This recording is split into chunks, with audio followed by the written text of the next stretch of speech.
సింహరాశి వారికి 2026 సంవత్సరం గోచార ఫలితాలు ఏ విధంగా ఉన్నాయో సశాస్త్రీయంగా తెలుసుకునే ప్రయత్నం చేద్దాము.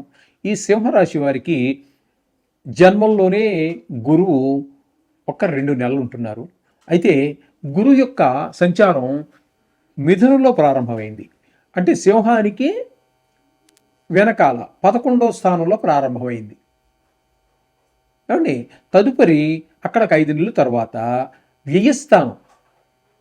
వ్యయస్థానమైనటువంటి కర్కాటకంలో ఒక 5 నెలల పాటు సంచారం చేస్తారు. ఆ తదుపరి అతిచారం వలన ఆయన మనకి సింహరాశిలో ప్రవేశించి 2 నెలలు ఉంటారు. అంటే ఇప్పుడు మనం ఏకాదశి స్థానం నుంచి మనం ప్రారంభించవలసి ఉన్నది. కాబట్టి గురువు యొక్క సంచారం ఏకాదశి స్థానంలో సింహరాశి వారికి గుర్తుపెట్టుకోండి. సింహరాశి వారికి ఏకాదశి స్థానంలో ఒక 6 నెలలు, జూన్ 1 వరకు. అంటే 6 నెలలు కాదండి, 5 నెలలే. ఒక తారీఖు తీసేసేయండి, ఆ 1వ తారీఖు వరకే కదా.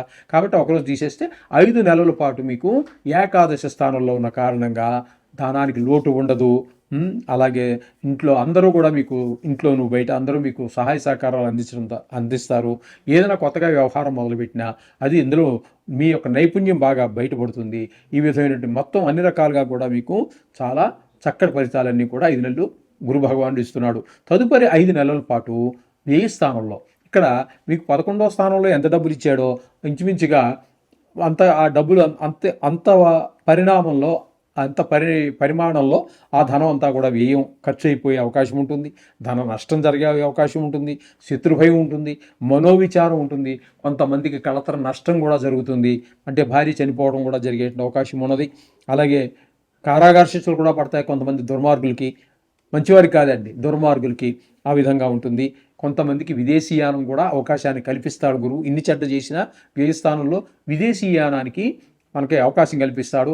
నిజానికి అది ఈ రోజున కాలమాన పరిస్థితులు మారి మనం ఒక అదృష్టంగా భావించి విదేశీయానాన్ని చెప్పుకుంటున్నాము. కానీ ఒకప్పుడు దేశ బహిష్కరణ అంటే అది కూడా ఒక శిక్ష అంతే. అది ఆనాడు అది ఈ విదేశీయానం అనేటటువంటిది ఒక శిక్ష ఆ కాలంలో. ఇప్పుడు కాలమాన పరిస్థితులు మారాయి కాబట్టి ఇప్పుడు దాన్ని అదృష్టంగా భావిస్తున్నారు. చాలామంది వెడుతున్నారు, అక్కడ ఏవో సంపాదించుకుంటున్నారు, వస్తున్నారు, బతుకుతున్నారు. శుభం, కాలానుగుణంగానే పోవాలి, తప్పదు. కాబట్టి విదేశీయానానికి ప్రయత్నం చేస్తున్నటువంటి వాళ్ళకి ఒక అవకాశాన్ని కల్పించే అవకాశం ఉన్నది గురువు. ఇకపోతే తదుపరి జన్మల్లోనే మీకు 2 నెలల పాటు ఉన్నారు. జన్మల్లో ఉన్నప్పుడు కొంచెం చెడు ఆలోచనలు, చెడు ప్రవర్తన, ఇంతకుముందు మనకి ఏదైనా పూర్వాశ్రమంలో అంటే ఉద్యోగం రాకముందో లేకపోతే కాలేజీలో ఏదో సిగరెట్ తాగటం అలాంటివి చిన్ని అలవాట్లు ఉన్నట్టయితే వాటి వైపుకు దృష్టి మరలే అవకాశం ఉంటుంది. అలాగే ఈ జన్మల్లో అనుకూలమైనటువంటి ఫలితాలు ఇవ్వడు కాబట్టి కొన్ని సుఖాలు కూడా మనం పొందలేకపోవచ్చు. సుఖస్థానం అంటాము కాబట్టి ఆ 4వ స్థానం సుఖస్థానం అంటారు. అవన్నీ కూడా అనుభవంలోకి రాకుండా పోయేటట్టు అవకాశం ఉంటుంది ఈ గురు జన్మల్లో ఉన్నప్పుడు. ఇకపోతే 7వ స్థానంలో రాహుగ్రహ సంచారం 11 నెలల 6 రోజుల పాటు జరుగుతోంది. ఇక్కడ 7వ స్థానం అనేది కళతర స్థానం కాబట్టి భార్యాభర్తల మధ్యన ఒక అనుకూలత లేకపోవటం, వీరితో భార్యతో భర్త విభేదించడం, భర్తతో భార్య విభేదించడం లాంటివి జరుగుతూ ఉంటాయి.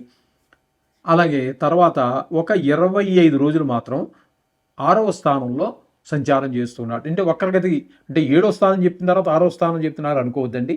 రాహు గ్రహము, కేతు గ్రహాలు ఎప్పుడు కూడా వ్యతిరేక దిశలో ప్రయాణిస్తూ ఉంటాయి. కాబట్టి ఇక్కడ 7వ స్థానం నుంచి 6వ స్థానానికి ప్రయాణం చేశారు. ఇక్కడ 25 రోజులు ఉంటారు. 6వ స్థానంలో చాలా చక్కటి ఫలితాలన్నీ కూడా మనకి గురువు ప్రసాదిస్తూ ఉంటాడు. 6వ స్థానంలో ఉన్నప్పుడు ఆరోగ్యం బాగుంటుంది, అప్పులుంటే తీర్చేయగలుగుతాము. అప్పుల కోసం మనం ప్రయత్నిస్తే అప్పు కూడా మనకి దొరికే అవకాశం ఉంటుంది. ఆ దొరికిన అప్పు కూడా సద్వినియోగం అవుతుంది. ఈ విధంగా మనకి చాలా మంచి ఫలితాలే ఇవ్వబోతున్నాడు. ఇకపోతే 8వ స్థానంలో శని సంచారం జరుగుతోందండి.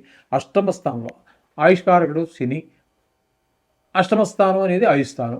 8వ స్థానం శని ఆ స్థానంలో ఉండటం అనేది శుభ ఫలితములను ఇవ్వజాలదు. ఎందుకంటే కొంతమందికి ఆయుష్ తీరిపోయే అవకాశం ఉంటుంది, పెద్ద దుఃఖం జరిగేటువంటి ఉంటుంది. అలాగే మన బంధువులో ఆప్తులో ఎవరో పోయారు అనేటటువంటి దుర్వార్త వినటం, దాని ద్వారా ఆ పెద్ద దుఃఖం రావటం, హఠాత్తుగా ధన నష్టం జరగడం, అలాగే కలహాలు, ఎవరితో మాట్లాడిన కలహాలు, పరాభవాలు, అవమానాలు, ఇవన్నీ జరిగేటువంటి అవకాశం అంతా కూడా అష్టమ శని అంటారు. శని మీకు 12 రాసులకు గాను గోచారంలో 3 రాసుల్లో ఆయన యోగిస్తాడు. అయితే 3 పోతే 9, ఆ 9లో కూడా 5 స్థానాల్లో బాగా ఎక్కువ బాధిస్తాడు. 5 స్థానాలు ఏంటి అన్నట్టయితే అర్ధాష్టమ శని, అష్టమ అంటే 8, అర్ధాష్టమ అంటే ఇందులో సగం 4, దాన్ని అర్ధాష్టమ శని అంటారు. అలాగే అష్టమ శని 8వ స్థానంలో, అది ఇంకా 7 శని అన్నప్పుడు 3 రాసులు. ఈ 5 స్థానాల్లో ఎక్కువగా బాధించేటటువంటి అవకాశం శని భగవానుడు ఉంది. కాబట్టి ఇక్కడ అష్టమ శని జరుగుతోంది. శనితో కొంచెం జాగ్రత్తగా ఉండవలసిన వ్యవహారమేను. ఈ విధమైన అయితే జన్మంలోనే కేతు గ్రహ సంచారం కూడా జరుగుతోందండి.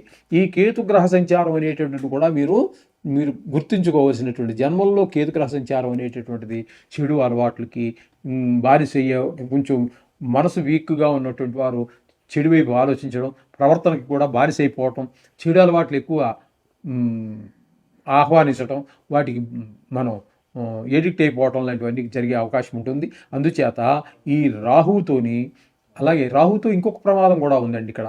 ఎందుకంటే ఎవరైనా భాగస్వామ్యంలో వ్యాపారం చేసుకునే వాళ్ళు ఉంటారు కదండి, వాళ్ళ మధ్యన కూడా అభిప్రాయ భేదాలు వస్తాయి భార్యాభర్తలతో పాటుగా. అంచేత రాహువు కానీ, కేతువు కానీ, శని కానీ 3 గ్రహాలు అనుకూలత లేదు.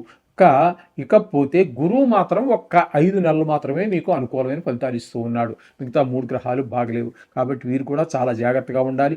సంవత్సర కాలం పాటు కాబట్టి వీరు ఒక 40 రోజులు డబ్బులు లేకపోతే, ఆర్థిక పరిస్థితులు ఎదుర్కొంటున్నట్టయితే 41 రోజులు మీరు నవగ్రహాల చుట్టూ తిరగండి.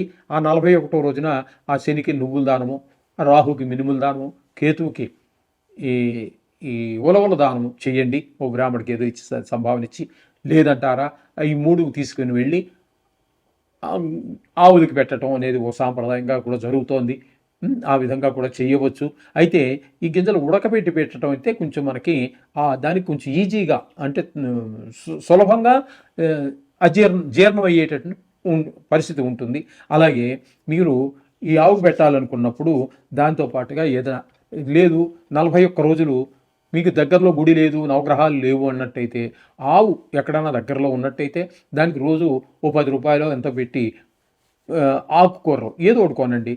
లేదా మీకు దగ్గరలో పచ్చగడ్డి దొరికేటువంటి పరిస్థితి ఉంటే, అంటే మేము ఉన్న దగ్గర మాకు పచ్చగడ్డి ఫ్రీగా దొరుకుతోంది, అలా ఉన్నట్టయితే రోజు 10 రూపాయలు 20 రూపాయల్లో ఒక 40 రోజుల పాటు 41 రోజుల పాటు ఆవుకు కూడా తినిపించండి. ఎందుకంటే ఆవుకి గట్టిగా ఉండేటువంటి పదార్థాలు కాదు, ఆవుకు ముఖ్యంగా తినిపించవలసింది ఏంటంటే, అది ఒక్కసారిగా తినేసి తనకు సావకాశంగా ఉన్నప్పుడు హాయిగా పడుకొని ఆ ఉండలుగా చేసి మింగుతుంది కదా, ఆ ఉండలను పైకి తెచ్చుకొని నెమరు వేసుకుంటూ ఉంటుంది. దాని జీర్ణ ప్రక్రియ భగవంతుడు ఆ విధంగా పెట్టాడు. సకల దేవతా స్వరూపం గోవు. అది కూడా మీరు జెర్సీ ఆవుకు పెట్టద్దండి. జెర్సీ ఆవు అనేటువంటిది ఏ విధమైన ఫలితం రాదు దానివల్ల. ఒక జీవికి ఆహారం పెట్టిన ఫలితం వస్తుందే కానీ మీ దోషాలు పోవడానికి అది సహకరించదు. ఎందుకంటే అది ఆవుకిని పెద్దలు చెప్పగా వినది. ఒక ఆవుకిని ఒక పందికి క్రాస్ బ్రీడ్ చేసి దాన్ని సృష్టించారట. అందుకే అది అన్ని పాలు ఇవ్వగలదు. 2 బకెట్లు పాలు ఇస్తుంది. అది మన ఆవు ఎంత ఇస్తుందంటే 2 లీటర్లు ఇవ్వడం కష్టం. అంచేత మనకి ఈ సకల దేవతా స్వరూపం అని చెప్పేటటువంటి ఆవు ఏదైనా ఉందంటే అది నాటు ఆవు.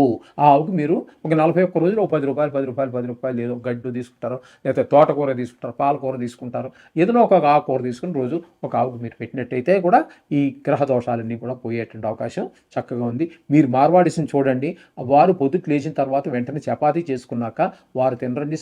అన్నీ అయిపోయిన తర్వాత స్నానం అయ్యాక చేస్తారు. చేసిన తర్వాత ఫస్ట్ 2 తీసుకెళ్ళి ఆవుకు పెట్టేస్తారు. ఆవుకు పెట్టి వాళ్ళు చేస్తారు దగ్గరలో ఆవు దొరికితే.